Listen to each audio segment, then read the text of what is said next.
The most important step most people forget in shower cleaning is a final microfiber wipe down to remove residue and prevent streaks. Start by removing everything from the shower so you have full access to surfaces and drains. Use a cleaning solution appropriate for your surface type. For example, a pH-neutral cleaner for natural stone and a mild acid like diluted white vinegar only for ceramic or glass. Always test a small hidden area first. Agitate grout and textured tile with a stiff nylon brush and let the cleaner dwell for the manufacturer recommended time to break down soap scum and mineral deposits.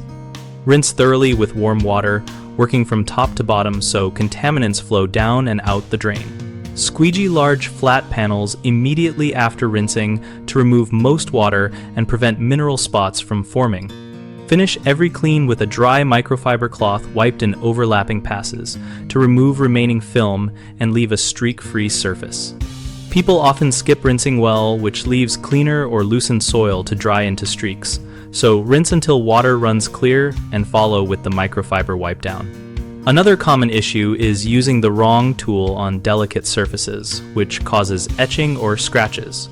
Use soft nylon brushes and non-abrasive pads and match the cleaner to the material.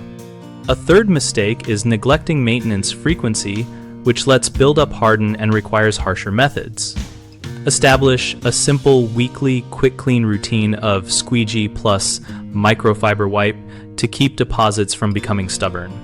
BigHomeProjects.com helps homeowners find trusted local contractors for shower repairs and renovations, and we also help contractors find leads and projects in their area. We host a discussion community where homeowners and professionals exchange tips, product experiences, and step-by-step techniques so our members learn practical, tested approaches.